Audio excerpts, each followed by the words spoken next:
I heard about it. Isn't it great? I heard you bought a new house. We want to live together too. From what I heard, it's a detached house with a vegetable garden and yard. My son, Tanner, and his family showed up out of nowhere, saying they had caught wind of the situation. You know, it's customary for parents to live with their oldest son, Tanner declared matter-of-factly. His wife Maria chimed in. We're moving here as well.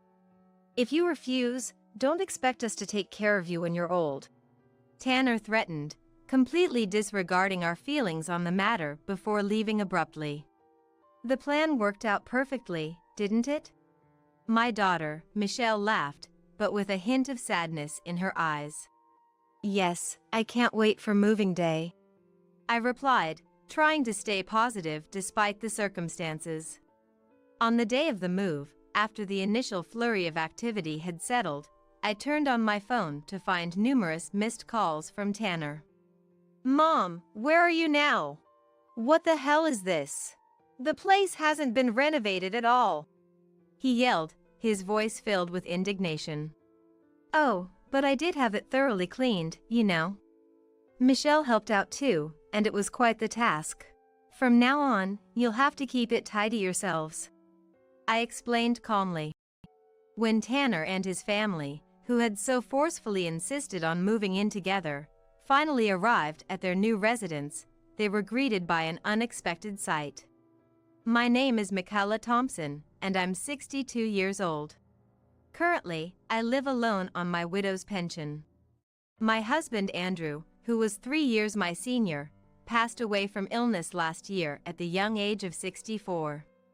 Due to Andrew's frequent job transfers, I decided to quit my own job upon getting married to follow him wherever he was assigned. We were blessed with our eldest son Tanner and daughter Michelle while on assignment, but after giving birth to Michelle, my health took a serious turn for the worse. I found myself unable to accompany Andrew to his next posting. The destination was overseas, you see. With no siblings and my parents long gone, I had no one to turn to for support. That's when I made the decision to move in with my in-laws. My father-in-law Gordon and mother-in-law Fiona were incredibly kind people who had treated me like their own daughter ever since I married into the family.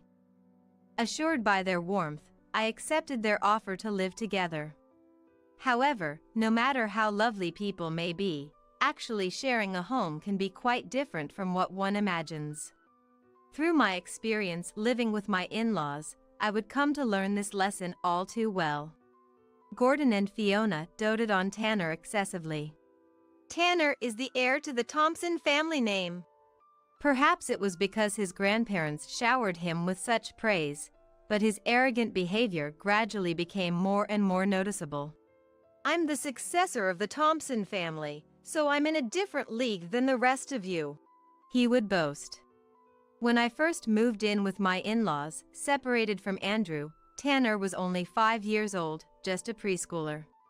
Yet this child began belittling his friends and pushing his responsibilities onto others. After receiving a complaint from his preschool teacher, I decided to have a talk with him.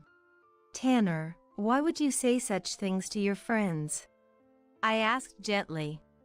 Because I'm different from other people. I have to teach those who don't understand that, don't I? He retorted defiantly. His response left me utterly shocked.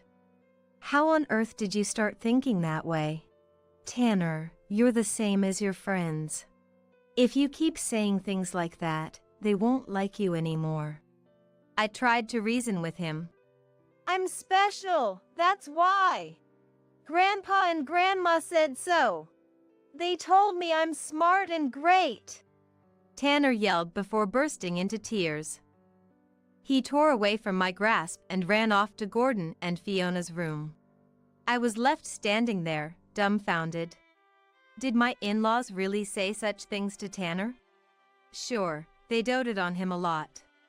Sometimes I thought they went overboard, but I brushed it off, thinking it was understandable for grandparents who were thrilled to be living with their grandson. However, I would soon learn that my perspective was far too lenient. Michaela, I heard you scolded Tanner quite harshly. Fiona confronted me one day. That afternoon, when I went to pick Tanner up from the school bus, the teacher asked to have a word with me. Apparently, Tanner had hit one of his classmates. While everyone was lining up and waiting for their turn to use the playground equipment, Tanner had cut in line. When a friend called him out on it, they got into an argument, and Tanner ended up hitting the other child. I listened to Tanner's side of the story and, confirming it was true, scolded him for his actions. But he threw a tantrum and hurled his preschool bag at me. That's when I grabbed his arm and reprimanded him more sternly. Tanner, all your preschool friends are equal. It's not okay for you to skip the line. And no matter what, you shouldn't hit your friends. Do you understand? I explained firmly. I'm special, so why do I have to line up like everyone else? He shouted, shaking off my hand, ran out of the room, crying. Just then, Gordon and Fiona entered with serious expressions on their faces and said something outrageous. We heard his side of the story. Grabbing a preschooler's arm so forcefully, doesn't that count as abuse? Fiona accused. I was taken aback by her words, but I figured she must have only listened to his one-sided explanation. With that in mind, I recounted everything that had transpired from the beginning. That's why I scolded Tanner and tried to make him understand. I may have held his arm firmly then, but I certainly wasn't abusing him. I clarified. Oh, so that's what happened. But maybe there's a part of it that couldn't be helped. Fiona backpedaled slightly. Yeah, it's understandable. Gordon chimed in. At first, I thought they were referring to me scolding Tanner too harshly, but their next words revealed that wasn't the case at all. He is truly bright and more remarkable than other children. It's only natural for him to think he deserves that kind of treatment. Fiona reasoned. Agreed. If anything, he should be given special privileges to that extent. Gordon added. My in-laws were actually condoning his attitude towards the other children. Realizing this sent a shiver of fear down my spine. I'm sorry, but I don't think that's good for him, I said, trying to keep my voice steady. If I didn't have a proper talk with them now, things could get out of hand in the future. I want him to have a little more empathy for others, I explained. But he is such a smart boy, isn't he? Fiona countered. That's right. He's only in preschool, but he can already read and do math. Gordon added. It was true. Tanner had started reading picture books on his own without being taught, and he would even read to older kids in the neighborhood. It was a mystery how he learned it all. He probably picked up the letters from TV and building blocks, but he also had an excellent memory and could remember things he heard instantly. That child is a genius, Fiona gushed. Indeed. As his parents, it's our duty to give him a special education from now on. Gordon agreed. They beamed with pride at his brilliance. I wrote a detailed letter to Andrew about the current situation. I wasn't confident I could explain it well enough with just our usual phone calls and messages, and writing calmly helped me sort out my own feelings. He replied with an apology and asked me to endure it somehow until he could come home for a visit. In response to his words, I patiently tried to reason with Tanner and convey to my in-laws what I wanted them to stop doing. But the more I spoke up, the more displeased they seemed. Michaela is too hard on Tanner, Fiona complained. That boy is truly exceptional. He takes after Andrew and is bound to become an amazing adult. Gordon chimed in. It was true that Andrew was considered an elite. I knew his frequent transfers were because of his potential. I had heard that in his company, it was common for overseas branch managers to be on the executive track at headquarters. And my in-laws started making more snide remarks to me about that too. If only Michaela could have kept up with him. Of all things, to have her health fail after giving birth. Fiona sighed. Indeed. If she hadn't had Michelle, he would be attending school abroad by now. Gordon added. They were even implying that Michelle's birth was a mistake. I could handle them saying things about me. I could ignore most of it and argue back if necessary. But I couldn't stand them talking about her, who had only just been born, in that way. Both Michelle and Tanner are my precious children. And it was Andrew who decided to go alone, so please don't say such things to the kids. I retorted, my voice a little sharper than intended. My in-laws seemed to take offense at my tone, and their attitudes became even more blatant. Tanner, why don't you come eat something delicious with Grandma? It looks like Mom can't play with you because she has to take care of Michelle. Fiona cooed. Mom's health got bad when she had Michelle. She can't give you all her attention like she did when it was just you, Tanner. Gordon added. They kept filling his head with these ideas and continued to spoil him with special treatment. With my in-laws constantly praising him and speaking ill of Michelle and me, Tanner's gaze grew colder towards me. I repeatedly asked my in-laws to stop and told them that I cared about Tanner just as much as Michelle, but he had already stopped accepting those words. Mom only needs Michelle, right? I'm the heir to the Thompson family and an important person, so why don't you cherish me more? He demanded. Influenced by his grandparents, Tanner had become thoroughly convinced that he was the Thompson family heir. But even as an heir, the Thompson family wasn't all that distinguished.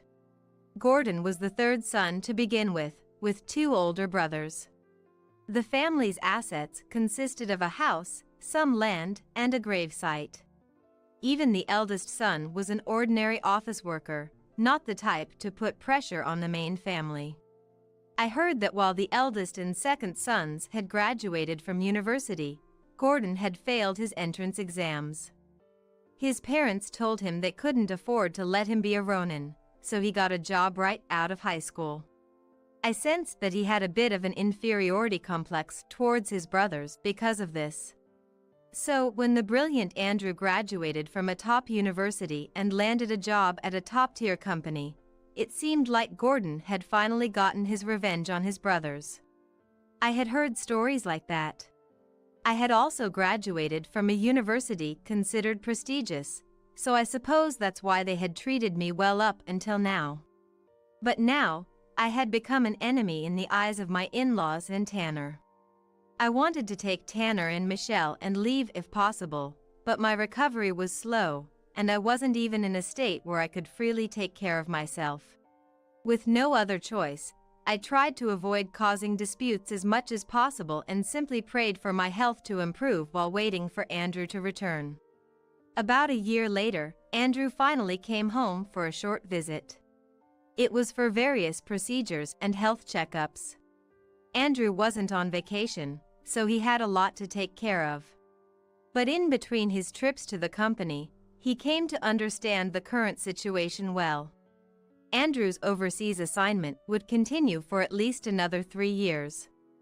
Fortunately, my health had stabilized over the year, and he proposed that we go as a family this time. It seemed that even in Andrew's eyes, my in-laws' words and actions towards Tanner were problematic. At first, both my in-laws and Tanner were against it, but he spoke to them about the importance of being exposed to foreign environments from a young age. And so, our family safely left my in-laws and set off overseas. The overseas posting lasted for 5 years, during which time Tanner seemed to have calmed down completely, and the overbearing behavior he had displayed at his grandparents' house was no longer seen. I think it was a good experience for us. When we returned to the States, Tanner was in 6th grade and Michelle in 1st grade. However, after our return, a situation arose where we had to live with my in-laws again. My in-laws' house was a rental, but the landlord demanded they vacate, forcing them to move out. Just as our return was decided, they managed to convince the landlord to wait until then. My in-laws had grown quite old, and they were worried about continuing to live on their own, so we decided to buy a house near Andrew's company headquarters and live together. From now on, even if there were transfers, they would likely be within the country, and in that case, Andrew would go alone. That was the conclusion we reached. I thought Tanner was no longer young like he was back then, so he wouldn't be influenced by his grandparents, and they wouldn't do such things anymore. But I was too naive. As expected, my in-laws treated Tanner special, and Tanner, as if remembering those days, accepted it as if it were only natural.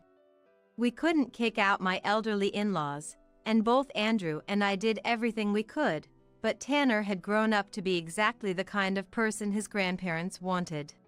My in-laws passed away in quick succession before the children became adults, but the negative legacy they left behind was significant. As his grandparents had hoped, he attended top schools and companies, paving his way to becoming an elite. But as he grew older, his bad personality became even more prominent, and eventually, he began to speak ill of his own father, Andrew. There was only one reason. He had entered a better university and a better company than his dad. I was always told by Grandpa and Grandma that I was better than Dad. Mom only paid attention to Michelle and neglected me, so it's thanks to them that I am who I am today.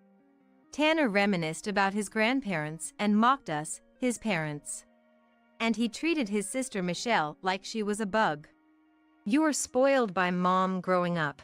In the future, you'll probably end up going to some bottom-tier university, having a shotgun wedding at some point, and barely scraping by living with some low-class guy, he sneered. He didn't lay a hand on her, but he repeatedly berated Michelle with these words. Andrew tried to subtly admonish Tanner, but now that Tanner believed he was superior to Andrew, there was no way he would listen. The atmosphere in the house was constantly hostile, and I sighed, wondering if family life was always meant to be this bleak. At this rate, it wouldn't be good for her either. I was thinking of encouraging him to move out when an unexpected turning point arrived. Tanner announced that he was getting married. His partner was a woman named Maria, 2 years younger than him. I heard that her father was a department head at a well-known trading company. At the time, Andrew was also a sales department head at a company of the same caliber. Tanner himself was satisfied, and indeed, in terms of social compatibility, she was a good match. Honestly, she was such a shoddy person that it was hard to believe she was the daughter of a respectable father. She was a pretty girl on the outside, but on the inside, she was a spoiled, selfish daughter through and through. She had never worked a day in her life, and of course, her grades in school weren't good either, from what I heard. She somehow managed to graduate from a prestigious girls' school thanks to donations and had apparently been playing at home all this time under the guise of helping with housework. Still, as long as she got along with Tanner and the focus wasn't on us, I decided to turn a blind eye. No matter what form a marriage takes, as long as both parties are satisfied, that's fine. If Tanner was content with that, there was no need for us to say anything. As long as it didn't affect us, Andrew, Michelle, and I all felt the same way. After returning to the US, we finally had a peaceful home life for the first time. The tranquility lasted for a while, and during that time, Michelle got married too. I went from living with Andrew, just the two of us, to being alone. Andrew had passed away. He was only 64. In this day and age, that was still too young to depart from this world. At his funeral, I came face to face with Tanner and his family, whom I had grown distant from, for the first time in a long while. They say a person's inner self is reflected in their outer appearance, and Tanner and Maria embodied that notion, their expressions turning nasty. Now Mom's all alone. She'll have no choice but to rely on us. Tanner sneered. That's right. She's getting on in years, and from here on out, she'll only grow weaker. I wonder what she plans to do all by herself. Maria added. But even if she comes to us for help now, well, these things are determined by the relationships built up until this point. We don't have that kind of bond, do we? Tanner brought up a past incident between us. Tanner, she just lost Dad. Can't you offer her some kinder words? Michelle interjected. Shut up! This has nothing to do with you. This is between Mom and us. Stay out of it! Tanner snapped. That's right. When we asked Michaela for help, she was so cold to us. You have no idea how much that hurt. Maria chimed in. I hate Grandma. Walter, Tanner's spitting image of a grandson, continued with a scowl. Despite barely ever meeting us, they must have fed him so many lies about us that he glared at us as if we were his enemies. The first thing Walter did when he saw Michelle's daughter Mary for the first time this morning was pull her hair and make her cry, saying, Your mom's stuck up, so you must be stuck up too. Perhaps remembering that incident, Michelle shot Walter a harsh look. What, you got a problem with Walter or something? Tanner bristled. The atmosphere grew even more hostile. I stopped Michelle. I knew that no matter what we said to Tanner and his family, it wouldn't get through to them. I didn't want to ruin Andrew's funeral by arguing any further. Michelle seemed to pick up on that from my expression and swallowed her words. Both Michelle and I had plenty we wanted to say. But for now, the important thing was to get through the funeral without incident. I wanted to send Andrew off in peace. As hoped, the funeral ended smoothly, and all the mourners went home. Except for Tanner and Maria. Maria's parents had taken Walter and left early, so what on earth were they still doing here? Now that we've got a moment, let's talk about the inheritance, he said. So that's what this was about. Anticipating as much, Michelle and the others had stayed behind as well. Mary had been taken home by Michelle's husband Kendrick's parents. They knew all about Tanner and his family and had agreed to do so. This time, there is no inheritance for you, I stated firmly. Don't screw with me. That can't be right, Tanner protested. No, it's true. Think hard, I insisted. When Tanner purchased his new home, Andrew had provided a considerable sum as a gift before his death. That's why there's nothing left from Andrew's estate to give to you. You're lying! Tanner exclaimed desperately, but it was a fact, so there was nothing he could do. Money received from parents for a home purchase is tax-exempt. It should have been properly declared on the tax return. Remember now? I asked. Tanner's face turned pale as he listened to my explanation.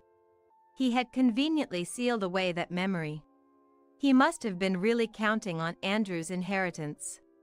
Mom, I'm renouncing my inheritance.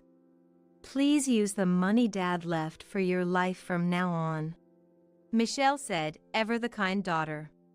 In contrast, Tanner's claims were truly pathetic.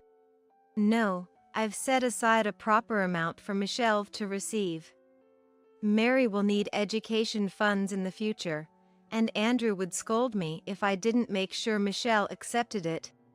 I explained. But Mom, you're still young, and they say life lasts 100 years now. I don't think having more money can hurt, so I want you to do that, Michelle insisted. Then why don't you give us the portion she's supposed to receive? You're both saying you don't want the money, so wouldn't that tie things up nicely? Maria suggested shamelessly. Michelle and I were so shocked we were at a loss for words.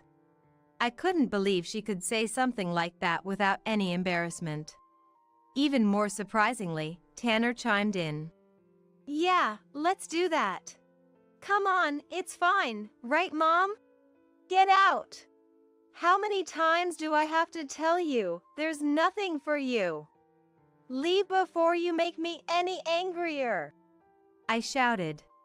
Perhaps startled by my intensity, Tanner and Maria finally showed signs of retreating, but not before Tanner left me with these parting words. "Well, I'll give up on Dad's inheritance." "Well, only Dad's, that is."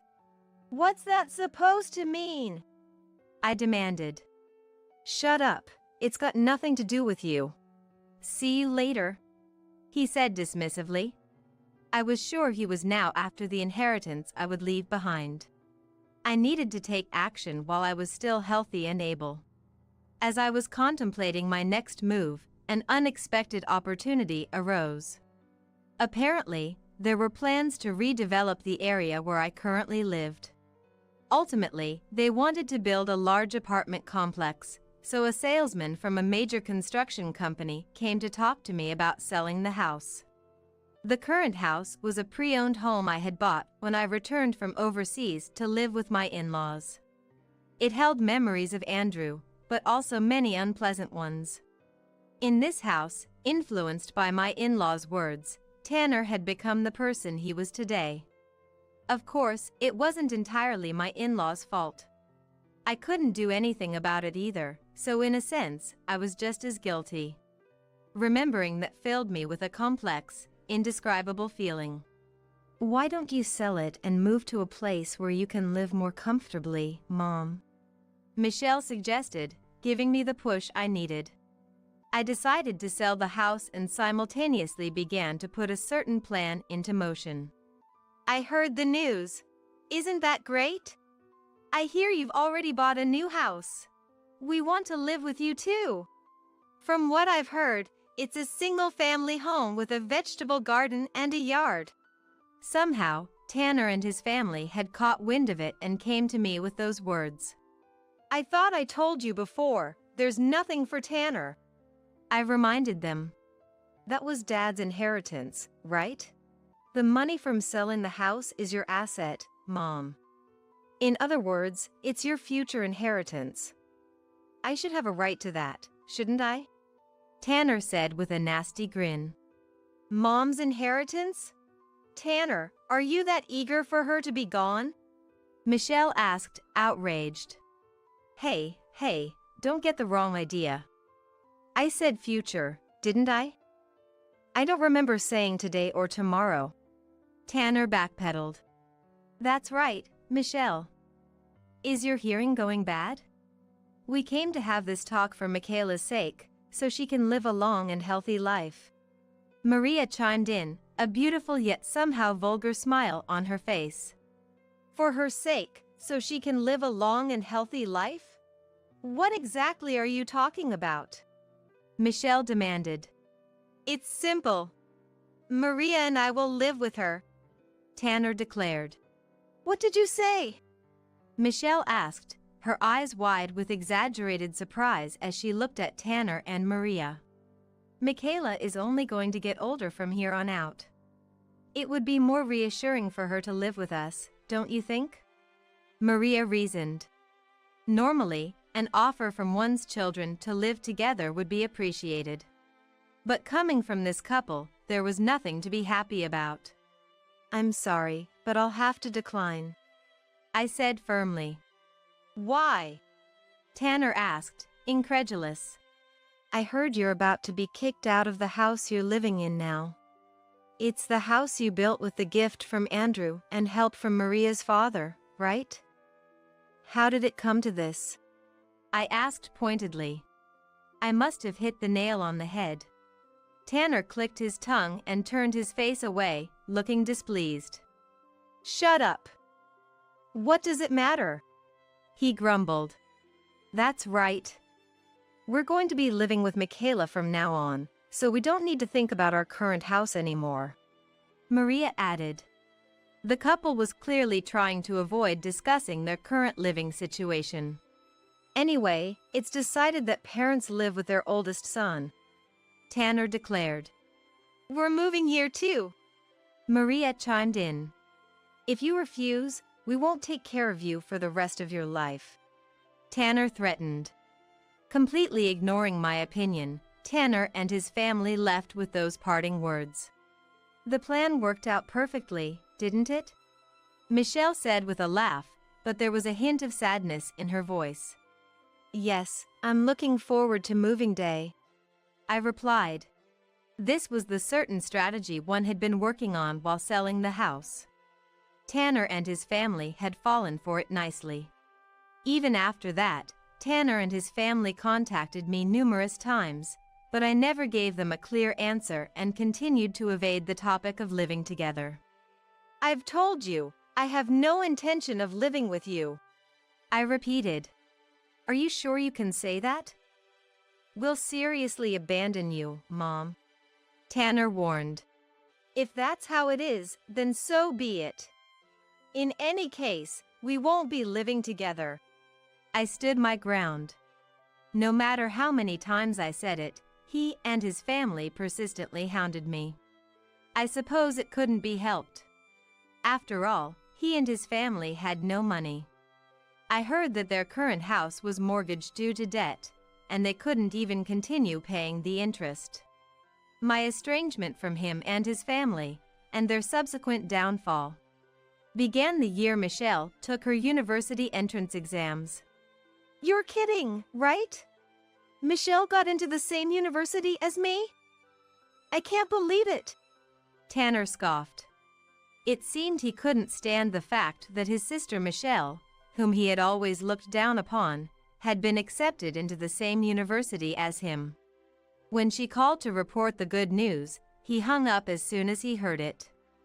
Forget a celebration, he didn't even offer a word of congratulations. Furthermore, when his grandson Walter was born, he never reciprocated the gift Michelle had sent separately from us. When I admonished him for those things, this was his response.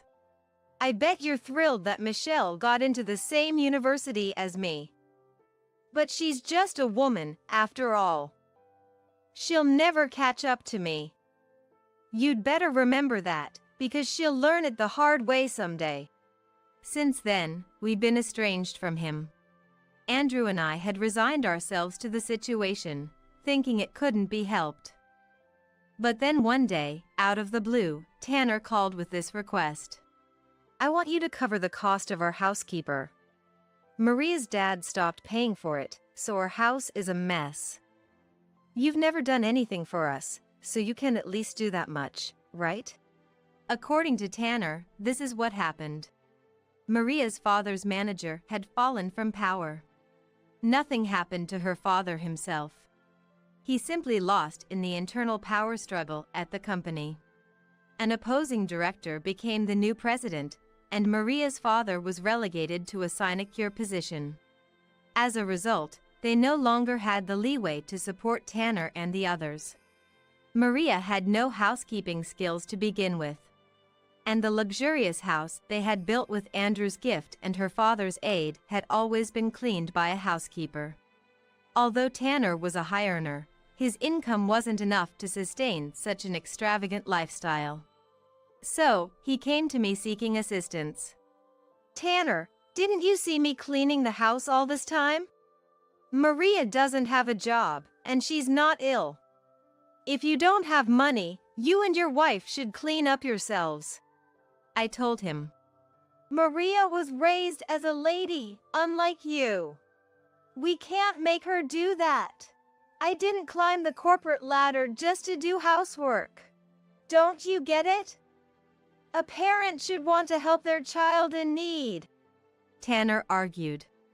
If they were both working hard and still struggling to make ends meet, I would offer help. But that wasn't what Tanner was saying. They were continuing a lifestyle beyond their means and expected me to support it. I had no intention of doing so. "No matter what you say, I'm not going to help you. If you don't have money, live within your means. Everything else comes after that," I stated firmly. He cursed at me over the phone for a while, but I absolutely didn't give in. When Tanner realized I wouldn't budge, he ended the call with these words. "Fine, but in exchange, I'm never taking care of you in your old age. Don't come crying to me when the time comes." From then on, we were completely estranged, but it seemed they couldn't give up their lavish lifestyle and their debt only grew. Then Andrew passed away, and they came hoping to get their hands on the inheritance but were turned down. When they heard I was selling the house, I knew they would come crawling. Moving day arrived. "What, is that all of your luggage?" Tanner said, looking appalled. My belongings only filled one small truck. In contrast, Tanner and the others' luggage was lined up in several trucks, looking like a tour truck for some artist. In the end, he had forcefully pushed through the idea of living together. "I already gave up my house for her sake, so don't tell me you won't live with us now," Tanner insisted. "That's right. Tanner made this decision for Michaela's benefit, so you should show your sincerity too," Maria added. The couple had pressured me, half-threateningly, until I agreed. "You don't need to worry about me. I've decided to keep only what I need and let go of everything else," I explained. "That works out then. It means there's more room for our stuff," he said cheerfully as he got into his car. "Michaela, hurry up. We'll leave you behind," Maria called out. I resigned myself and got into Michelle's car. It was time to depart. The two cars eventually arrived at the new house. "It's older than I thought," Michelle remarked. It was an old house, over 50 years old. "Well, the inside is properly renovated, right?" I asked. "Yes, the inside has been cleaned up nicely," Michelle replied. "I see. Let's quickly move the luggage inside," Tanner said, directing the movers who had brought their belongings. Of course, he didn't even consider the truck carrying my luggage. He didn't even check if it had arrived. After seeing Tanner and the others start unloading, Kendrick quietly started the car. Amidst the voices of the movers and the sounds of shifting objects, they didn't seem to notice. We quietly left the place, heading straight for our real new home. A little while after leaving Tanner and the others, my cell phone started vibrating intensely. It was on silent mode, so it made no sound. "Looks like they've noticed," Michelle said. With so many incoming calls, the battery would run out at this rate. I turned off my cell phone. I'll deal with it after reaching our destination.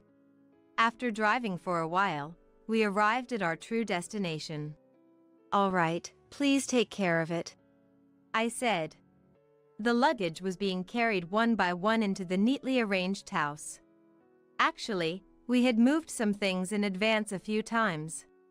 To leave without Tanner and the others noticing, having too many vehicles would be troublesome. In the worst-case scenario, I considered abandoning the truck and fleeing quickly with Michelle and the others, so I only loaded things I could give up if necessary. "I'm glad I thought to bring the TV and fridge, assuming we could replace them. It's better to avoid buying new ones if possible, even though money can solve it," I said. Michelle laughed cheerfully at my words. After settling the luggage, I turned on my cell phone. A call came through immediately. "Mom, where are you now? What the hell is this? There's no renovation at all," Tanner yelled. "Oh, it was cleaned nicely, wasn't it?" Michelle helped me, but it was a lot of work. "From now on, you'll have to clean it properly yourselves," I calmly replied. The place I guided Tanner and the others to was actually a fake new house. I came up with this plan to prevent them from following us to our real new home.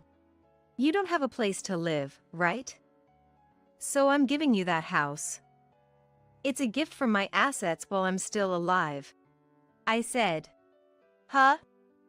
Don't screw with me," Tanner shouted. "I'm not screwing with you. That's the last thing I can give you, so take good care of it.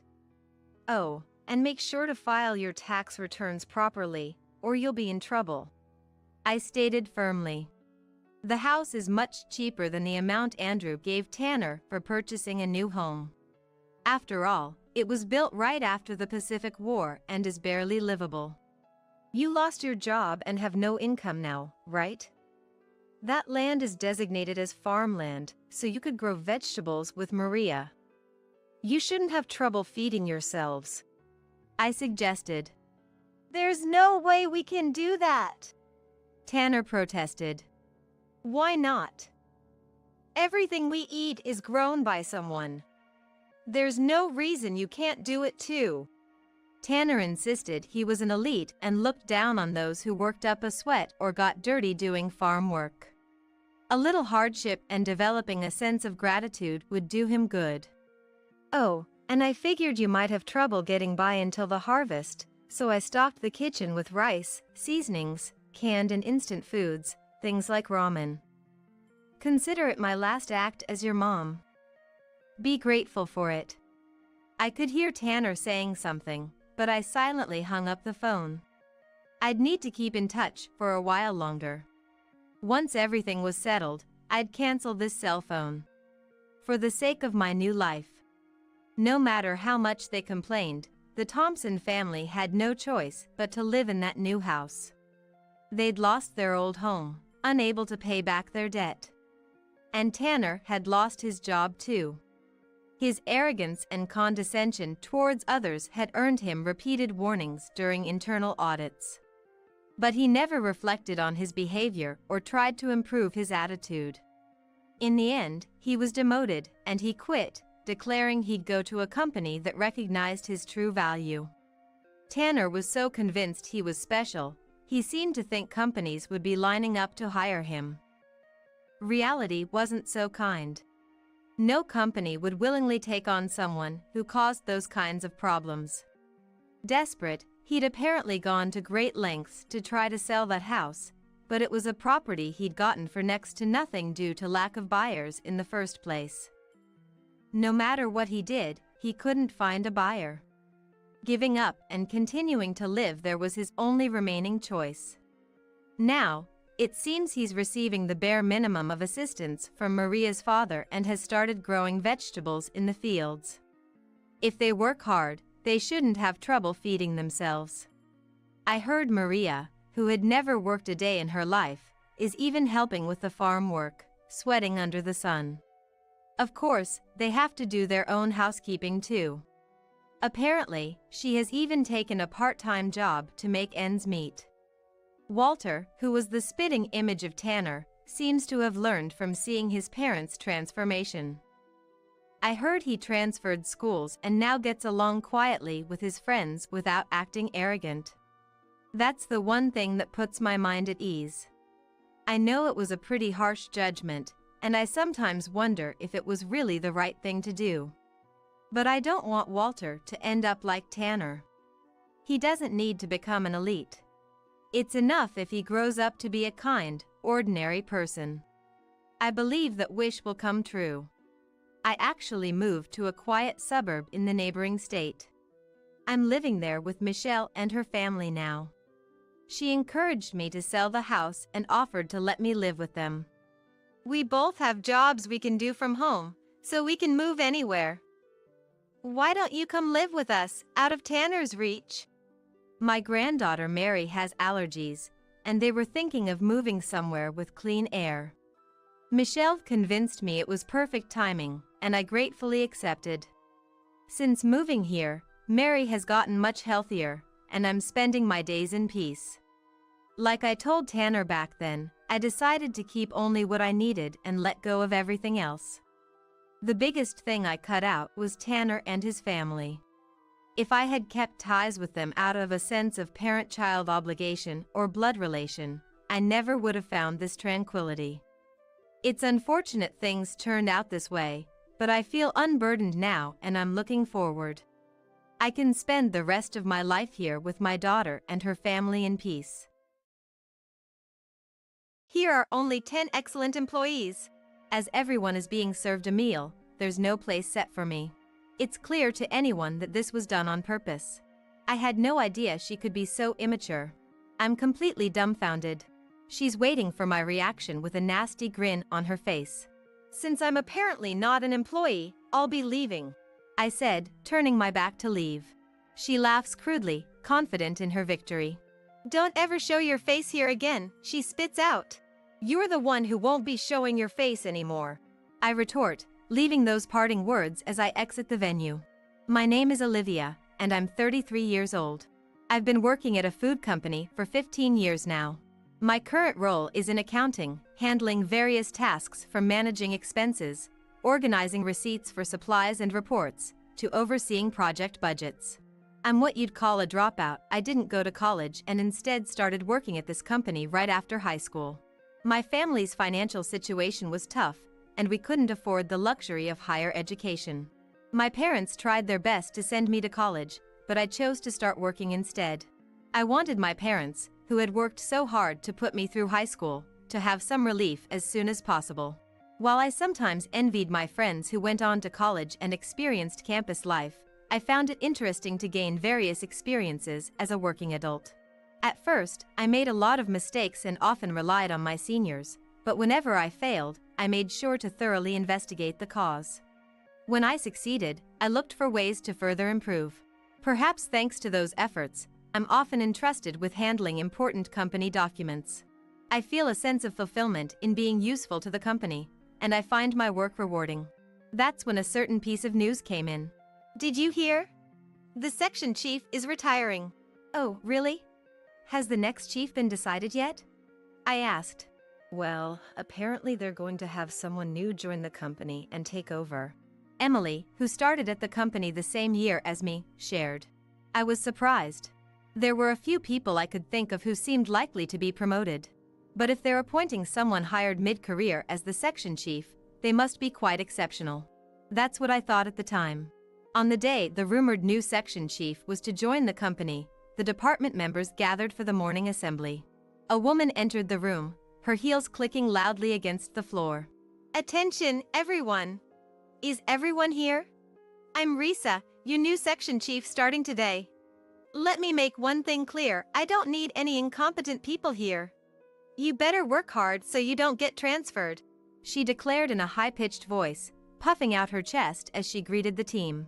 Well, if you could even call that a greeting, it was quite lacking in decorum. The employees around me were murmuring, and I couldn't seem to close my gaping mouth. She continued, unfazed by the reactions. And let me tell you, don't come to me with any troublesome matters. If you can't solve it yourself, it means you're incompetent, she asserted. Just as her shocking introduction suggested, Risa's tyrannical nature became increasingly apparent. It was during a particularly busy period, when everyone, including myself, was swamped with paperwork, client communications, and other tasks. Ugh, this is such a hassle. Olivia, take care of this for me. Isn't this something you're supposed to handle, Risa? I questioned. What's the big deal? It doesn't matter who does it, right? Can't you even handle something this simple? She said, thrusting a stack of documents at me. Despite her words, a quick glance at the contents revealed that these were not documents I should be processing. Some sections even required the section chief's signature. So, I handed the papers back to her. I still have my own work to do, and as the section chief, you should fulfill your responsibilities, I stated firmly. Excuse me? She exclaimed, clearly irritated by my response. She let out an exaggerated sigh and pointed at me accusingly. I heard you're a dropout, huh? No wonder you can't do your job properly. Didn't I say I don't need any incompetent people? She sneered. My educational background has nothing to do with this, I countered. Of course it does. People who drop out and get jobs are all bottom feeders who couldn't even get into college. They can't possibly measure up to someone like me, a college graduate, she boasted. Her words made me involuntarily frown. They felt like a complete disregard for all the hard work I had put in until now. Seeing my expression, Risa laughed. If you have time to talk back, hurry up and do it. Or I'll have you transferred, she threatened. I understand. But please make sure to review it properly later, I said, reluctantly taking Risa's portion of the work and returning to my desk. However, my confrontation with her became the catalyst for her to frequently pick on me. She particularly used the fact that I was a dropout as ammunition, boasting about her own educational background and income.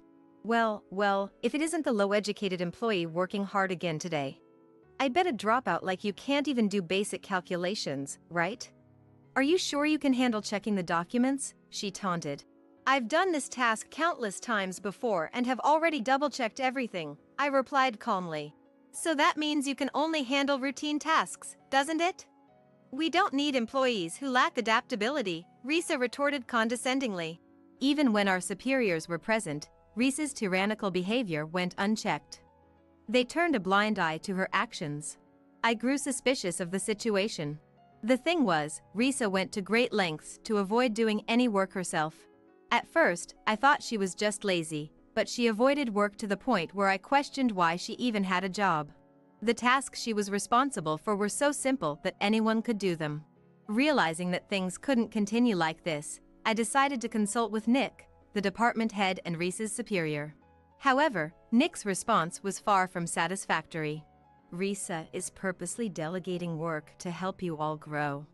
Don't be so selfish, he chided. Selfish? Who's being selfish here? She doesn't even do the tasks assigned to her and just lounges in the break room all day, I argued. Being a section chief is stressful, sandwiched between superiors and subordinates. Can't you be a little more understanding? Nick dismissed my concerns. No matter what I said to him, he only offered words in defense of Risa.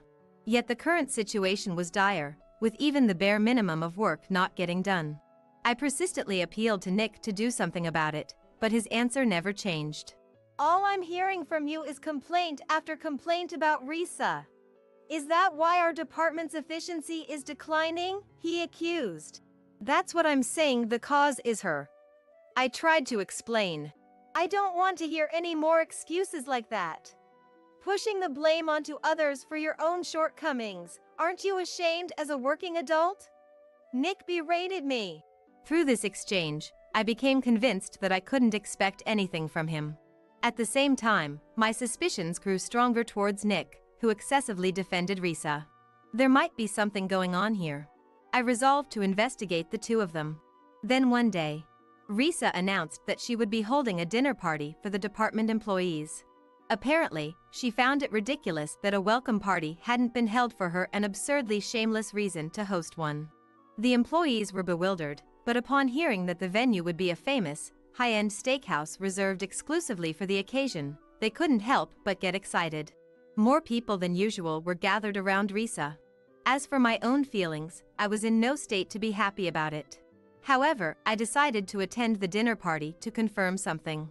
When I arrived at the restaurant, the seats were already arranged. Each seat had a name card placed neatly on it, but something seemed off.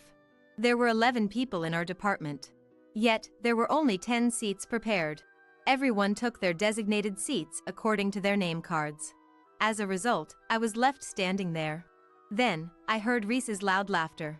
Here are only seats for 10 excellent employees, she declared. Turning around, I saw Risa standing with her arms crossed, looking arrogant. It seemed she had intentionally left out a seat, not by mistake. I only invited the excellent employees to this dinner party. Someone like you, who keeps talking back to me without showing any respect, didn't make the cut, she sneered. I never realized she could be this immature. I was utterly dumbfounded. She was waiting for my reaction with a nasty grin on her face. Excuse me, but I believe I received a confirmation of attendance for this event as well. Moreover, if this is supposed to be a welcome party, isn't it normal for the entire department to participate? I questioned calmly. Oh, please, you think you're entitled to be here? Were you that desperate to eat the steak here? Well, I guess it's only natural for a poor person like you who could never afford it in their lifetime, Risa mocked. It seemed she wanted me to feel miserable. She was probably trying to make an example out of me by humiliating me like this. So, I kept my expression unchanged and said, since I'm apparently not an employee, I'll be leaving. I turned my back and started to walk away. Seeing this, Risa laughed vulgarly, confident in her victory. Don't ever show your face here again, she yelled. In response to her words, I sent her a cold gaze. You're the one who won't be showing your face anymore, I retorted. As I left, I signaled to Emily with my eyes and exited the venue. From then on, Risa's attitude became even more overbearing. She was now assigning even the simplest tasks to other employees. As a result, everyone's workload increased, and the department was bustling despite it not being a peak period. So, I headed towards the break room where Risa was lounging. There, I found Risa elegantly sipping tea. Well, if it isn't Miss Goody Two-Shoes coming to slack off? For someone who talks so high and mighty, you're not really one to judge others, are you? Risa taunted.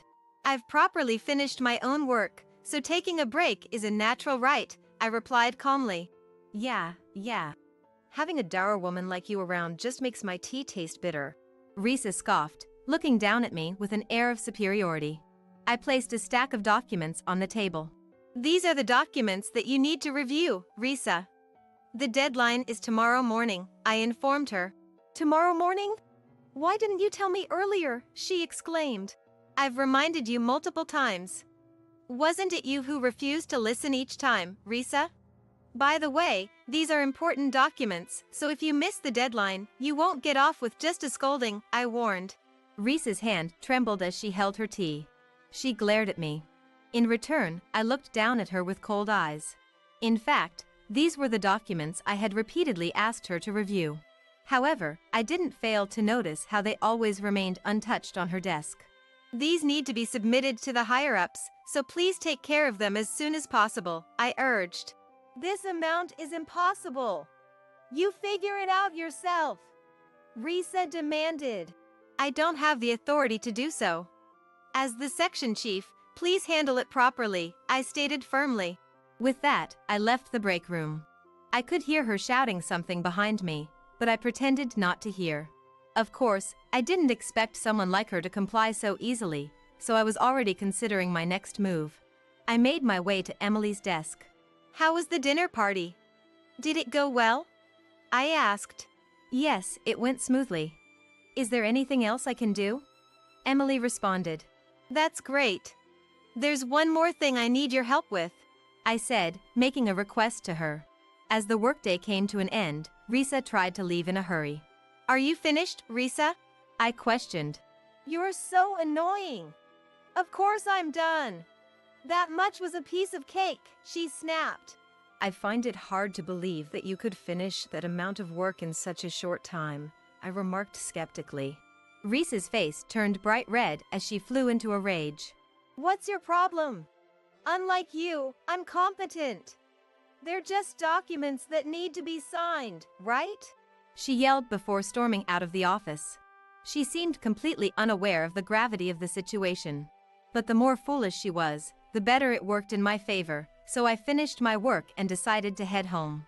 The next day, the office was in an uproar. The company's top executives had gathered around Nick's desk. In the center, Nick's face was pale as he bowed his head. As I approached, I heard Christopher, the senior managing director, speaking in a stern voice. Nick, what's the meaning of this? The documents haven't been submitted at all. I apologize. The person in charge hasn't arrived at work yet. It's Risa, isn't it? She should have been here long ago. Don't tell me this is a regular occurrence. At those words, Nick's face turned even paler. It seemed that Risa was taking her sweet time coming to work, as usual.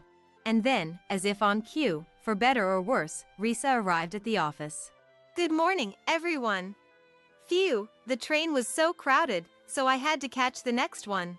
Risa, what on earth are you doing? And showing up late so brazenly? Oh, come on, Nick. This is just like always. Why are you so angry? Hearing her response, Christopher's face contorted with even greater fury. He walked right up to Risa, confronting her. Risa, do you always approach your work with such a lazy attitude? Senior Managing Director Christopher? Why are you here? You rarely show your face around here, do you? The documents you were supposed to submit are missing. They're all crucial for transactions and financial settlements. What have you been doing? At those words, Risa's face turned ashen. Of course, the documents in question were the ones I had urged her about yesterday. She had claimed to have finished them before leaving, but it seemed she hadn't even touched them. Mumbling, Risa pointed at a certain new employee and spoke. It was her. I asked her to submit them. So, it's not my fault. If you're talking about those documents, I have them. Emily interjected, stepping between the flustered new employee and Risa. Risa immediately directed her anger at Emily. You stopped her from submitting them, didn't you? You're the worst. Doesn't that mean the responsibility falls entirely on you? No, I saw you forcing the new employee to handle those documents, so I took over, Emily clarified. What? Those were hardly something to entrust to a new employee in the first place. Yes. When I checked the contents myself, I realized there was nothing I could do about it. But by the time I noticed, Risa had already left for the day. I was just about to report it today when Senior Managing Director Christopher arrived. I apologize for the delay in reporting, Emily said, bowing her head. This was what I had asked Emily to do. I had predicted that Risa would likely try to push the documents onto someone else, so I wanted Emily to take them on instead. It was a risky request that could have potentially put Emily in a position of responsibility, but if I had done it myself, Risa might have accused me of harassing her. Although I felt guilty about it, Emily readily agreed. Fortunately, Christopher spoke to her kindly about the situation. No, it's all right. You must have been very troubled by this too. You're not to blame. The one who needs to take responsibility this time is Risa, he reassured her. Why? I did nothing wrong. That's right. There's someone here who made the biggest blunder. It's Olivia, Risa exclaimed, pointing at me. Everyone's eyes turned to me. Even so, I maintained a composed demeanor. Why am I being held responsible? I questioned. You deliberately waited until the last minute to tell me about these documents, just to set me up. Risa accused. I reminded you multiple times. Despite informing you of the deadline well in advance, you chose to ignore it. Isn't that right, Risa? I countered. At my testimony, Risa raised her voice even further. It seemed she wanted to pin all the blame on me, spouting off nonsensical theories. Talking back to your superior. This is why I can't stand incompetent people like you. Everything that comes out of a dropout's mouth is just illusions and lies. Is that so? Then I suppose the rumors about you being hired through Nick's connections are also lies? What? I was hired based on my own competence. A low-educated dropout like you could never understand the level of ability that comes with being a college graduate. Boasting about her educational background at a time like this. It made me question her actual intelligence. But I was about to expose the very lie that was her academic credentials. Speaking of which, Risa, you claim to be a college graduate, but which university did you attend? Huh? Oh, that's... You can't say it, can you? After all, the university you supposedly graduated from is famous. In a sense, it's known for accepting anyone who can write their name on the application. The employees who had been listening in began to whisper among themselves. I could hear them saying things like, "But she said she went to a prestigious university." And, "I heard she graduated at the top of her class." That alone would be one thing. It's easy to embellish one's own background. But when it comes to the circumstances of joining this company and your relationship with Director Nick, that's a different story. What are you talking about? I won't allow you to say such baseless things. Nick exclaimed. Be quiet, Nick. Olivia, what do you mean by the circumstances of her joining the company? Christopher prompted. Thanks to Senior Managing Director Christopher encouraging me to continue, Director Nick bit his lip and fell silent. I handed a few documents to Christopher and continued speaking.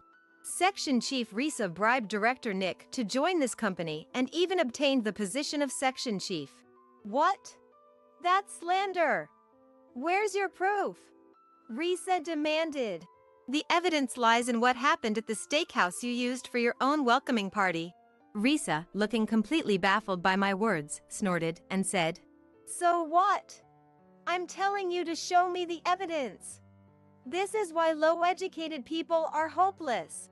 That restaurant is one I secured a deal with when I was working in sales. It's also a place I recommended to Director Nick. It seems you still have a very good relationship with them. What did you say? Risa exclaimed, her face paling as realization dawned on her. Director Nick also seemed to have a strong connection to that restaurant, as his complexion instantly turned sour. Emily heard from the restaurant staff during the recent dinner party that you frequently visit that place, I revealed. Yes. And Section Chief Risa told me that this restaurant is perfect for sucking up to superiors, Emily added. After that, I asked the restaurant staff for permission to stake out on the day you made a reservation. As a result, we obtained evidence of you and Director Nick meeting in secret and exchanging money and goods. As Christopher listened to our statements, he seemed to have finished reading the documents. After letting out a sigh, his expression quickly changed to one of anger. This steakhouse is an important establishment for our company. To think you used it as a place to give bribes. This is beyond senseless. Christopher's voice, trembling with rage, echoed through the room. Unexpectedly, both Risa and Nick's faces turned pale. For the sake of the investigation, I have informed the restaurant about this matter. Fortunately, perhaps because I was the one who explained the situation as the person in charge, they seem willing to continue our business relationship. Then it's fine, isn't it? It's good for the restaurant's sales, and if anything, we could even give them a token of gratitude. Risa tried to recover. However, they are uncomfortable with having someone engaged in such fraudulent activities within our company and have requested that punishment be imposed. Risa's attempt to redeem herself was shattered by my words. I looked directly at Risa and spoke again. Of course, it's not uncommon for people to get hired through some connections. Building relationships is an important part of being a working adult, after all. Then there should be no reason for me to be criticized. Wouldn't you be happy to have a capable person join the company? Risa argued. Capable? Is pushing all your work onto others while you lounge in the break room something a capable person would do? In reality, weren't you just forcing tasks you couldn't handle onto those around you? Risa was rendered speechless by my words, her mouth opening and closing without a sound. It seemed I had hit the nail on the head. I pressed on, refusing to let up. Even if someone gets hired through connections, as long as they do their job well, I have no problem with that. But hiding one's own incompetence by causing trouble for others and bribing superiors to avoid being called out on it? That's unacceptable, not just as a professional, but as a human being. As I delivered my scathing rebuke, Christopher's demeanor underwent a drastic change.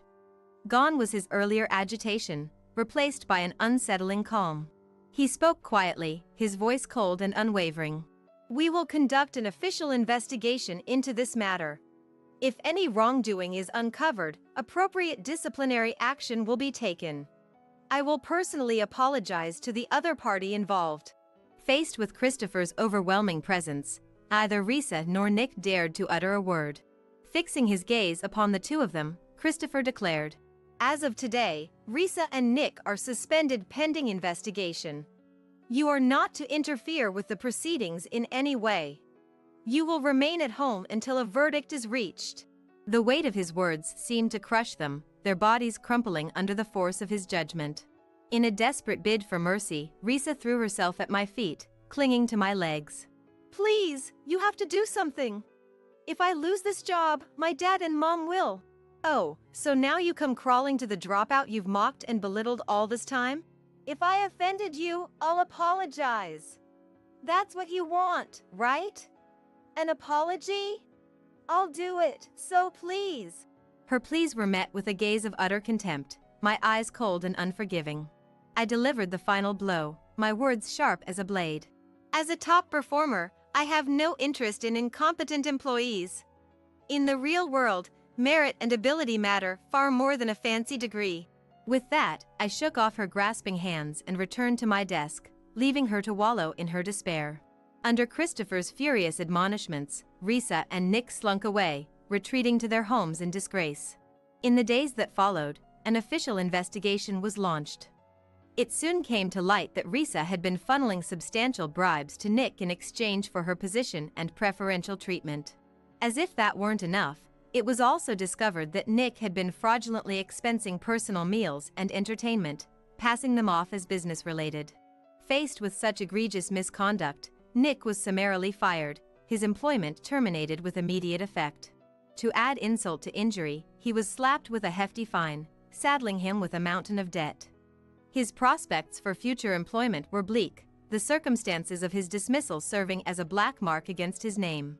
Last I heard, he was scraping by on a regular day labor, living a hand-to-mouth existence not far removed from homelessness. Risa, while spared the financial penalties, did not emerge unscathed.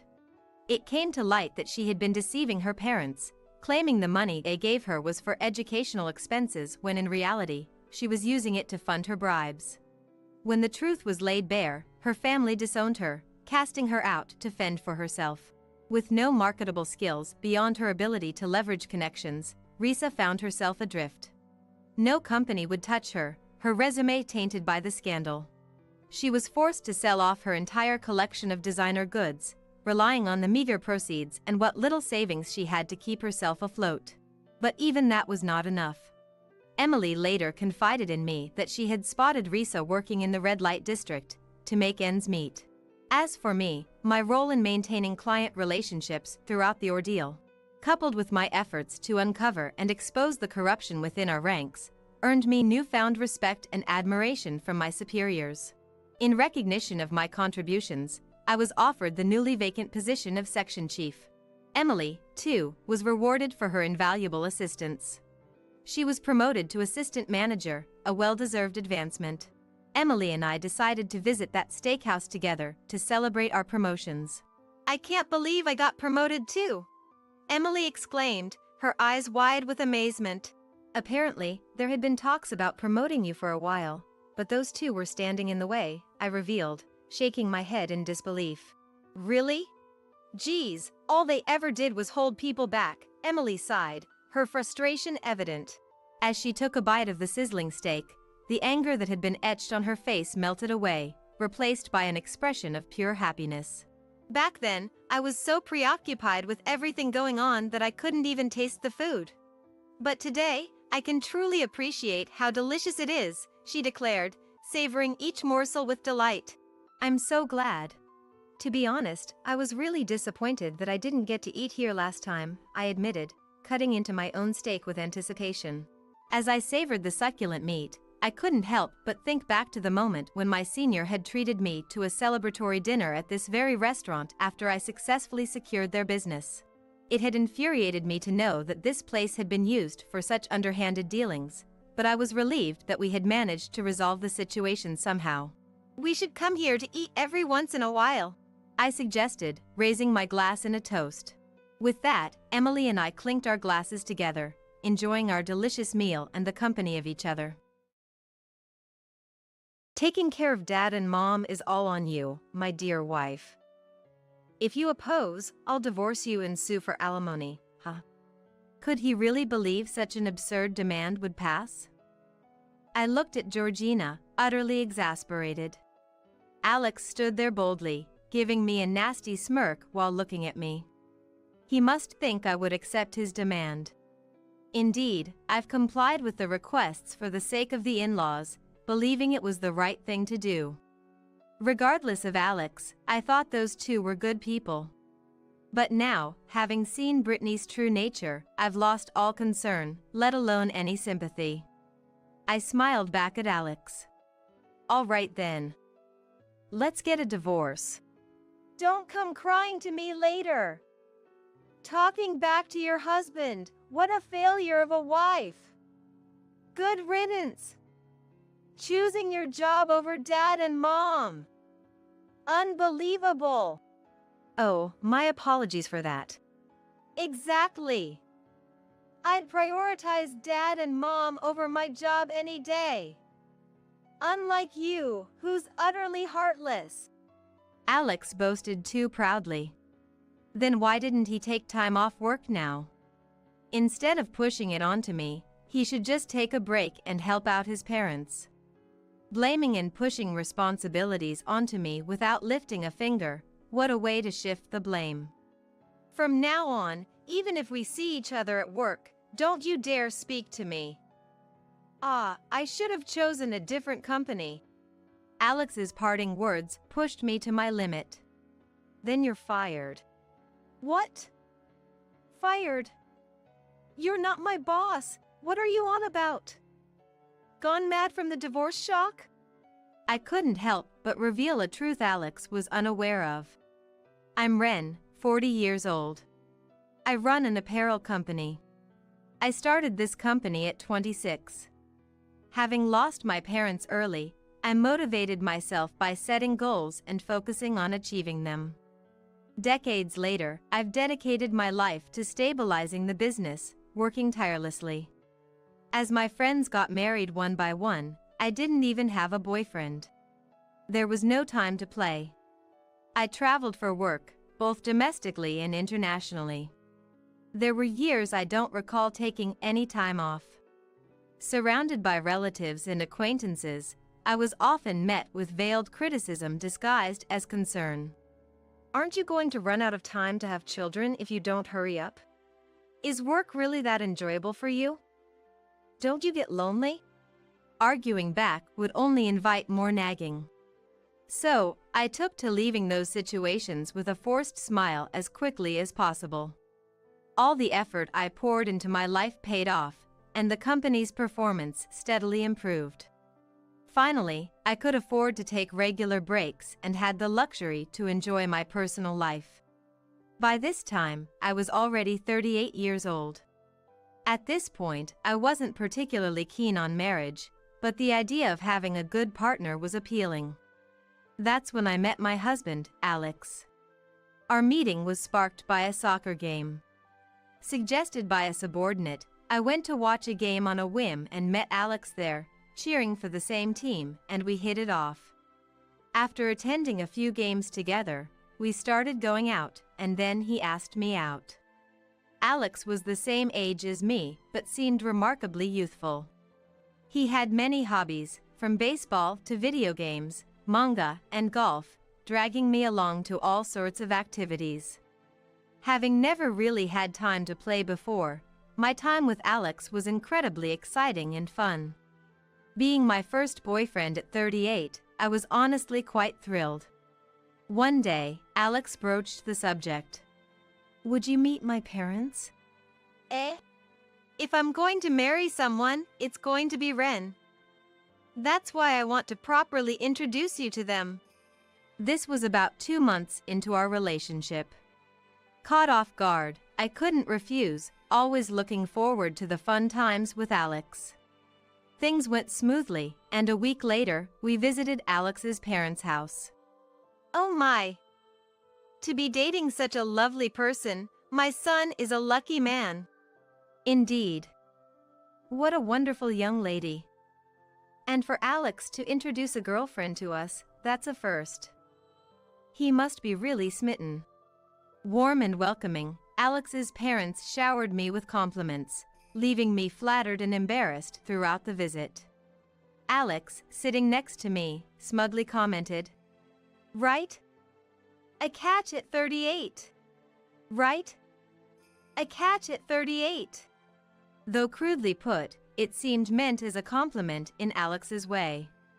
With such wonderful parents, I felt we could have a good relationship after marriage. I was relieved the meeting went well. However, I was slightly concerned that Alex referred to his parents as mom and dad. A calling I hadn't often heard from adult men in my circles, which initially surprised me. But considering the differences in each family, I decided not to dwell on it negatively.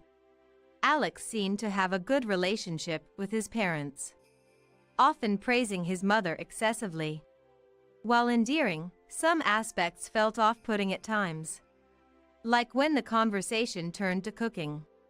What kind of dishes do you excel at, Ren? I wouldn't say I excel, but I often cook Western-style meals. At this, Alex enthusiastically chimed in. Right. She makes steak a lot. They're edible, but when compared to Mom's cooking. Oh, that's a great idea. Why don't you teach her your recipes? I understood the comfort of familiar tastes. But his wording left me feeling complex. Unperturbed by my feelings, Alex's mother was delighted. Well then, I must compile a notebook for Alex's sake. She was enjoying herself. As we were about to leave, a shocking truth came to light. When are you two getting married? Asked by Alex's mother. Alex casually replied, causing me to be taken aback. I'd marry her right now if I could. It'd make life easier, especially since part-time work doesn't pay much. Part-time? Indeed, when I first met Alex and inquired about his job, he vaguely mentioned something like sales. I too had been vague about my job, saying only something in apparel, as we were still just getting to know each other. Everyone has things they'd rather not discuss. I figured we could talk about it more once we got a bit closer. I had completely forgotten about it, never imagining he was working part-time. Stunned, Alex explained with a frustrated look. What's with that face? Thinking even at 38? But, you see, there's a good reason for this. Turns out, Alex's mother has always been frail and prone to sickness. Then, 2 years ago, his father fell ill and needed care. Alex, who was working in sales at a steel company at the time, quit to take care of his father, switching to a more flexible part-time job. Mom alone would have a hard time, right? I just wanted to be there for my parents. I thought it'd be fine to stay part-time for that reason. Alex glanced at his parents and nodded. Recently, both Mom and Dad have been in good health, so I'm thinking of getting a full-time job again. I gotta work hard if I'm going to marry Ren. Hearing about the part-time work, I felt ashamed of my disappointment. Alex had simply prioritized his parents over his job. What a kind and warm person he is. And now, he's thinking of what's best for me. After our conversation, I thought for a moment and then made Alex an offer. If you're interested, why don't you apply to my company? Eh? Work at the same company as Ren? Yeah. It's a bit different, but you were in sales before, right? We're actually looking for sales staff right now. I meant well with my suggestion, but Alex visibly grimaced. I'd rather work somewhere I can earn more. I want to make Mom feel secure. Did he think I wasn't earning enough? I explained more about our company. Showing him job listings, I pointed out the salary and holidays, along with other benefits. Alex, who had been skeptically browsing the site, gradually warmed up to the idea. This might not be too bad after all. And so, he applied to a position at my company. Fortunately, we were looking to significantly expand our sales department, so Georgina was hired. Pressured somewhat by his parents, we registered our marriage. Who would have thought we'd end up working at the same company? Indeed. By the way, which department are you in?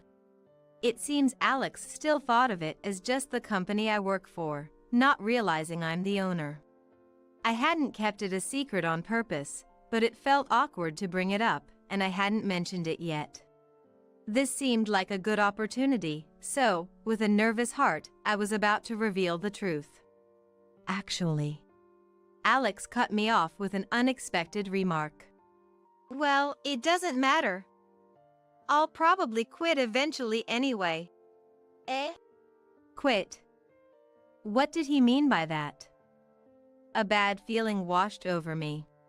Alex glanced at me and laughed, a smile I hadn't seen before. It scared me. What? You got a problem? No, it's not a complaint, but what do you mean? I'm not planning to quit my job now. Oh, unless we have kids? But my company offers maternity and paternity leave. Kids are out of the question. We're already busy with Dad and Mom. Dad and Mom? As I tilted my head, Alex mimicked me mockingly. Yeah, my parents. Didn't I say they need care? Rosalind? I heard, but you said they've been doing well lately. That's why you re-entered the workforce, right? Even if they're doing well, they're still elderly, aren't they? Aren't you worried at all? Or what? As a wife, are you planning to shirk that responsibility? I couldn't grasp what Alex was trying to say, feeling bewildered. I needed to clear my head and sort things out. Alex was trying to push the responsibility of caregiving onto me. And from how he spoke, it seemed he eventually planned to have me quit my job to prioritize caregiving. I'm not saying you should quit right away. Having two incomes helps financially. For now, just come back to the family home with me on our days off. What is that supposed to mean? I wasn't completely unprepared for the caregiving conversation. I had intended to help out, and I had thought that I could be of assistance in the future. But I never imagined being expected to return to my in-laws' house every holiday, eventually being burdened with caregiving responsibilities. What surprised me most was Alex's attitude. Before marriage, he was positive and reliable, but he changed drastically as soon as we got married. Is this person really Alex? I didn't want to believe it. This isn't the person I wanted to marry. I wanted to escape from reality by closing my eyes tightly, but Alex's angry voice relentlessly broke through. Listen, you're my wife. Don't defy me. Got it? I was so shocked by the change that I couldn't agree or disagree. I wish I hadn't married at all if I knew this would happen. Regret filled my mind, and the word divorce quickly followed. Society might frown upon a divorce so soon after getting married. But that seemed less important than wasting time with someone unpleasant. I prepared the divorce papers right away. The issue was the reason for divorce and the in-laws. The reason for divorce could be managed somehow. If necessary, I could even involve a lawyer. But the in-laws were a bigger concern. As Alex declared, we started visiting his parents' house on our days off. I was reluctant to go because Alex treated me poorly. But his parents were overjoyed every time we visited. I'm sorry for making you come here on your day off. No, it's okay.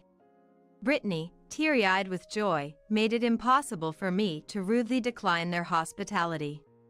Every visit, they prepared my favorite sweets, telling me how much they appreciated it. Though I disliked being controlled by Alex, seeing Brittany happy made it difficult to bring up divorce, and time passed. By 2 months into our marriage, Georgina and I had started visiting his family home separately.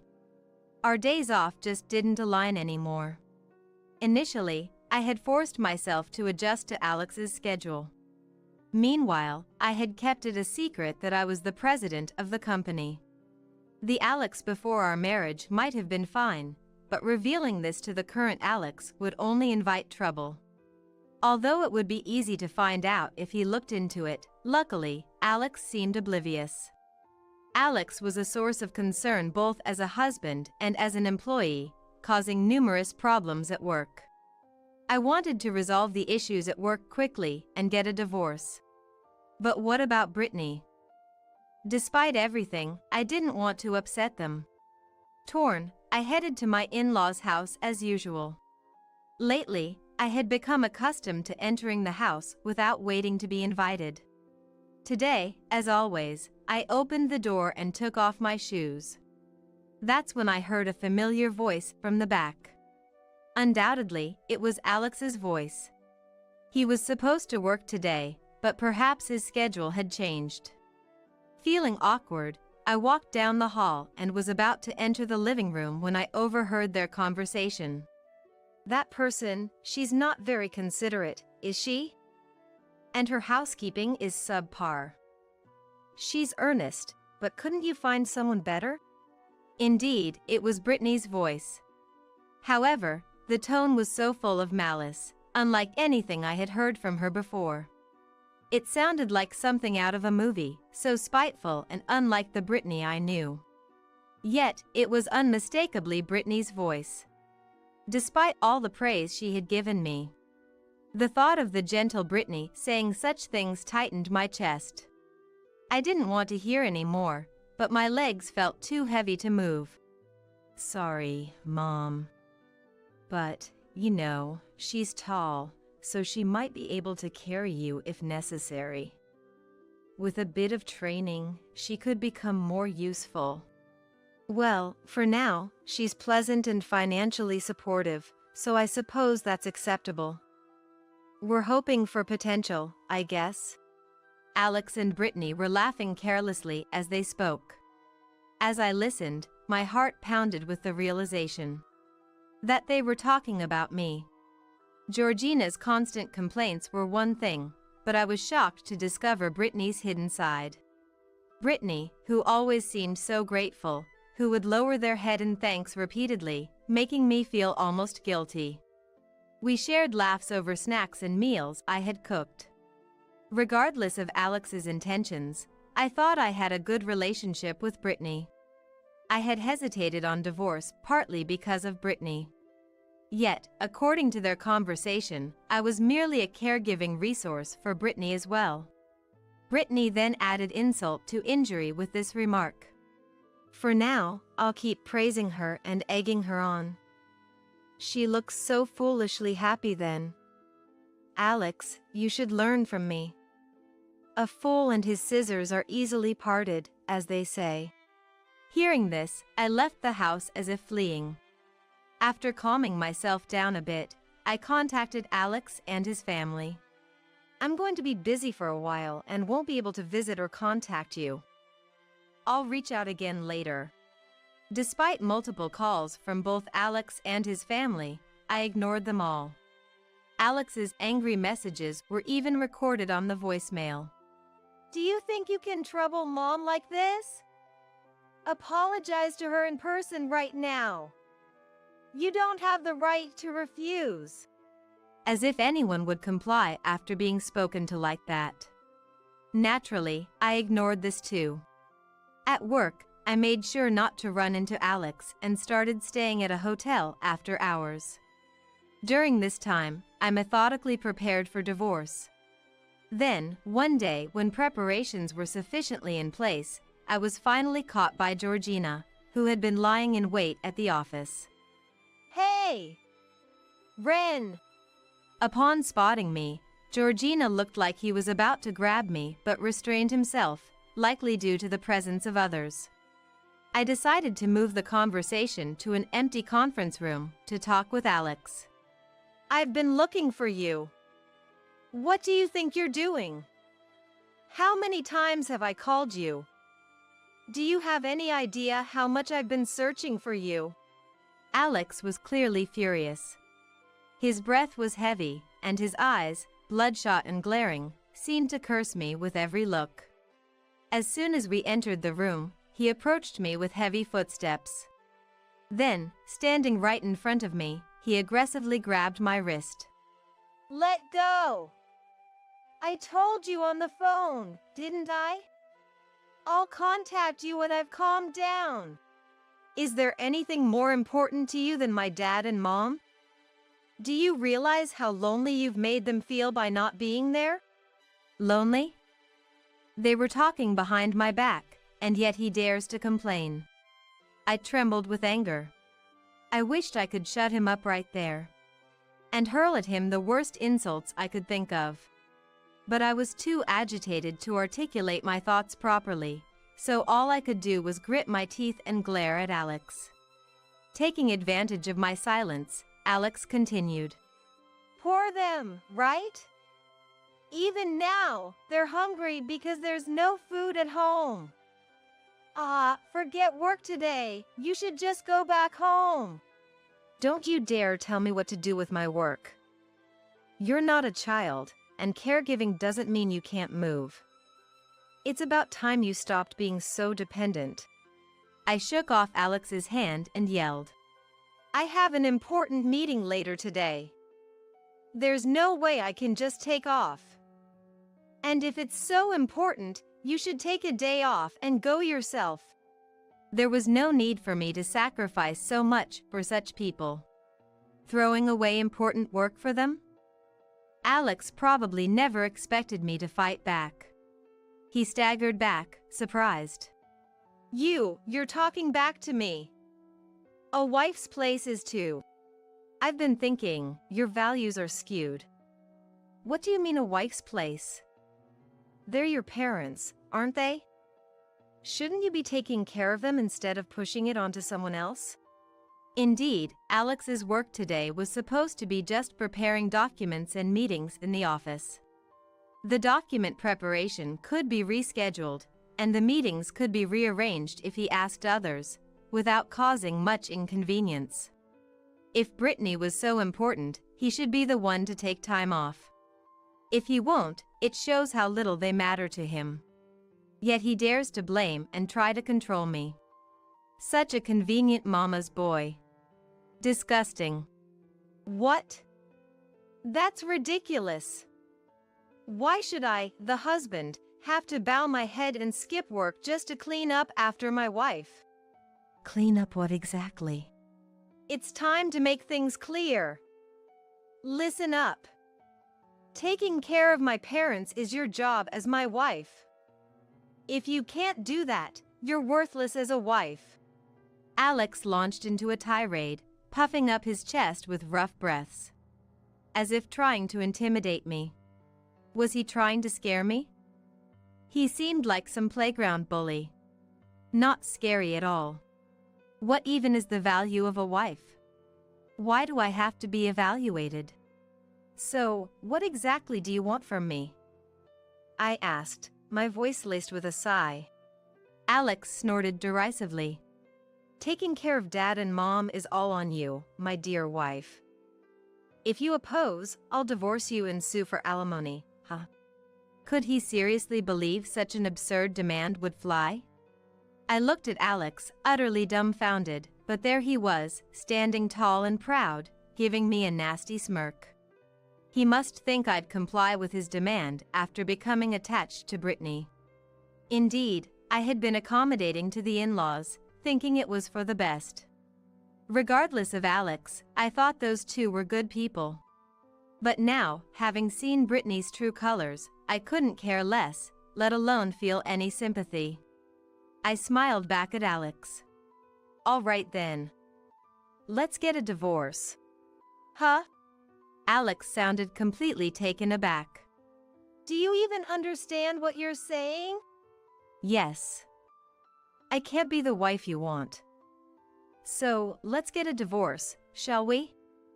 If you want to sue for alimony, go ahead. Whether you'll get it is another matter, though.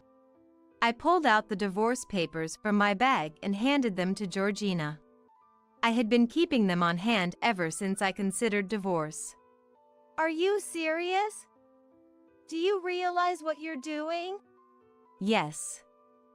Please, sign them quickly. Alex froze, seemingly in disbelief. Seeing his hesitation, I said, "Oh, you're not divorcing? Just talk, then?" Which made him furiously scribble his signature on the papers. After reviewing the signed document, everything was in order. I immediately handed it over to my secretary to file. Well, we're strangers now. As I stated matter-of-factly, Alex spat out. You'll regret this. Talking back to your husband, what a failure of a wife. Good riddance. Choosing your job over Dad and Mom. Unbelievable. Oh, my apologies for that. Exactly. Even if I lost my job, I'd prioritize Dad and Mom. I'm not heartless like you. Alex said this with too much pride. Then why didn't he take time off now? Instead of pushing it onto me, he should just take a break and help out his parents. Blaming me while he just complains is just passing the buck. From now on, Even if we see each other at work, don't talk to me. Ah, I should have chosen a different company. Alex's parting shot pushed me to my limit. Then you're fired. I believe it was the coldest voice I've ever used. Alex stopped in his tracks and turned around and puzzled. Huh? Dismissed? You're not my boss. Have you gone mad from the divorce shock? Alex laughed, perhaps thinking it was a joke. I sighed softly and fixed my gaze on Georgina. When our eyes met, Alex flinched, looking at me, anxiously, bracing for what was to come. I inhaled deeply and spoke calmly. The funny one is you. You don't even recognize the face of your own company's president? Huh? No, that can't be. Alex's mouth twitched as he pulled out his smartphone and started searching. As he stared at the screen, the color drained from his face. He must have finally realized who I was. You're the president of this company? Finally caught on, have you? Alex knelt down and bowed his head to me, his voice trembling pitifully. It's not like that, Ren. I didn't know. Not know? No, you chose not to know, didn't you? I never brought it up, but there were plenty of opportunities for him to find out. A simple search on his phone would have revealed my name, if not my photo. It was typical of Alex. He probably never had any interest. A man without particular concern for the content of his work, focusing solely on income and time off. That's why his work performance has always been subpar. To you, I was merely an afterthought, wasn't I? What you and your parents truly desired was a diligent, hardworking wife. Someone to take care of them, anyone would do, right? Alex, mouth agape, shook his head, his face turning a ghastly shade of pale. Not at all. Had I known you were the president, I would never have expected you to shoulder the caregiving. I would have taken care of Dad and Mom myself, allowing you to concentrate on your work. With sufficient funds, one could easily hire assistants. You'd have me earn while outsourcing caregiving to professionals, and you'd merely enjoy life, right? Alex, with a faint smile, whispered, I wouldn't do something so terrible. Indeed, had Alex navigated things more adeptly, such a future might have been attainable. Had he proposed this before I discovered his parents' true nature, I would have agreed without hesitation. I'll earn so you can dedicate yourself to caregiving. I believe he would have sincerely said that. If Alex and his parents not shown their true colors after marriage, such a future could have been plausible. He squandered that opportunity by his own doing. Alex looked up at me, eyes seemingly moist, with a plea. Please, Ren! Can't we start over? We had good times, didn't we? Let's visit all those places again. True, you always took me to places I never knew. Every place you took me was indeed fun. A glimmer of hope shone in Alex's face. Right? So, if that's the case. However, that was merely you donning a mask to get married. Life with you post-marriage was profoundly disappointing. That is. I wonder if the divorce papers have been processed by now. Well, I must prepare for a meeting. Regarding the dismissal, I'll contact you later. You may leave for today. I packed my belongings, waved flippantly at Alex, and reached for the door. But before I could open it, Alex grasped my left hand. Turning around, I faced Alex's glare. I glared back and simply asked, Anything else? Anything else? This isn't over. Suddenly deciding on a divorce, then revealing you're the president, and now a dismissal.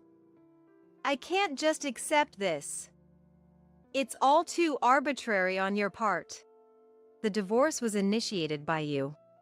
You didn't expect me to agree to it.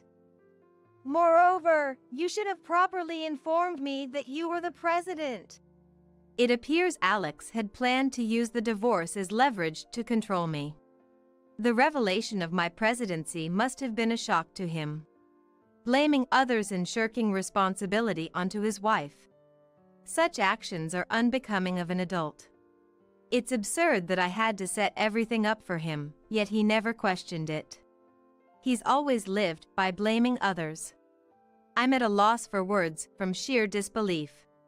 Alex is grinding his back teeth, seemingly regretting letting go of his financial support, but that's not my concern. Isn't that too self-serving? Blaming me for your lack of planning and ignorance isn't fair, I said, causing Alex's face to flush red as he yelled back in a strained voice. Coward! How can the president of such a large company justify firing an employee for personal gain? That's unacceptable. Such tyranny won't be tolerated. Alex postured as if he had the moral high ground. His thinking is too immature. Always believing he's in the right. Can he not comprehend what's been said? I couldn't help but hold my head in my hands. Seeing me like this, Alex, thinking he had won, smirked triumphantly. See? I hit the nail on the head. Should I bring this to light? You'd be the one in trouble. I'm astounded by your foolishness. If it comes out, you're the one who'll suffer. What are you talking about? I cut Alex off, listing names. General Affairs Hoyt, Sales Gracelyn, Winter, and Accounting's Paisley. Who else was there?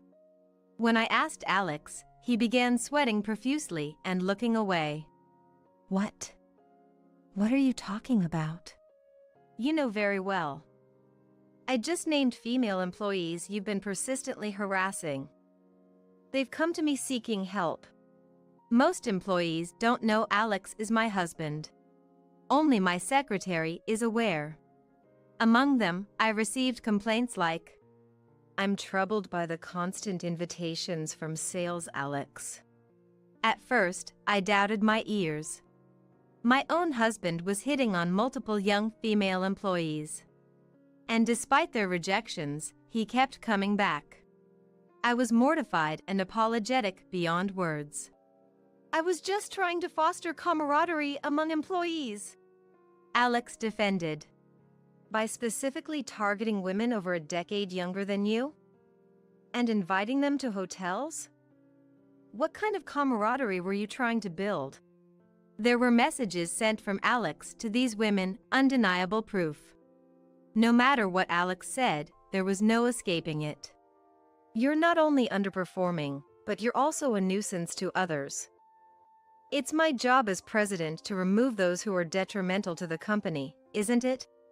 But that's right.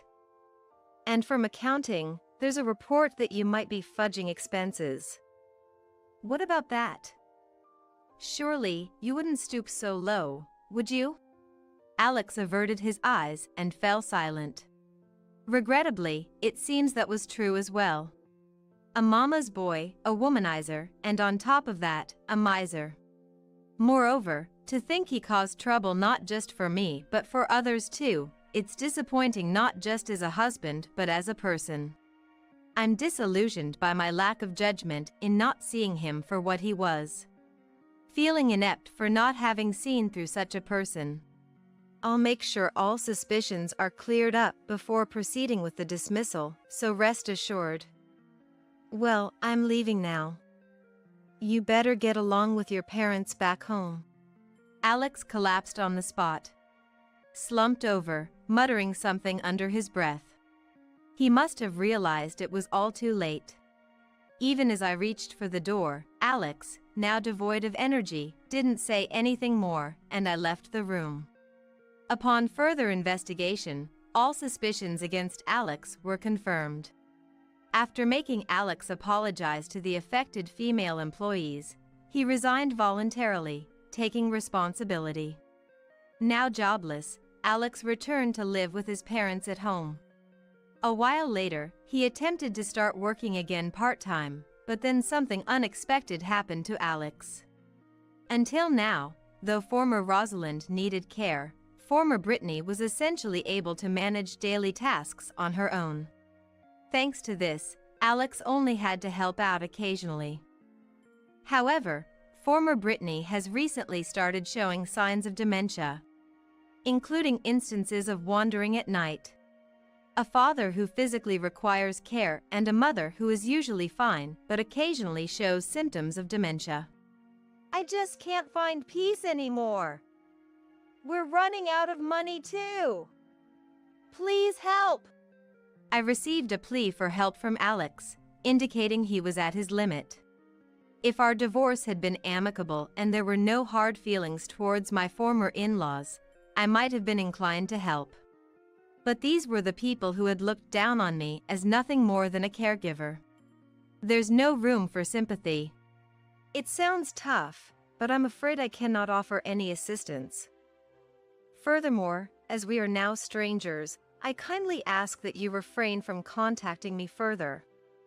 Depending on the situation, I may have to take appropriate actions. After conveying this, I no longer received any messages from Alex. After divorcing Alex, I had decided I was done with marriage and resolved to live alone. However, just when I had settled on this, someone I had known for many years through work confessed his feelings to me. The trauma from Alex made me consider declining, but knowing this person's sincerity from our long acquaintance, I gratefully accepted the offer to start dating.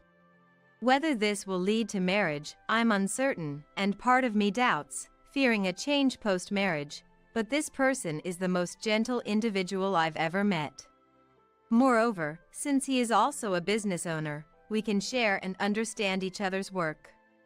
Unlike with Alex, he truly feels like a partner should. If I can spend the future with him, this happiness I feel now will surely continue. Hoping for such a future, I continue to work hard today. If you don't want kids, maybe I'll have them. Maybe I should just divorce and we have them. Suddenly, the word divorce popped up at an oddly serene dinner table. My heart skipped a beat, and I inadvertently stopped what I was doing. But I quickly lifted my head and faced the two of them again. All right, we're getting a divorce, then. Huh? Despite being the ones to bring it up, both looked surprised at my response. Seeing their reaction,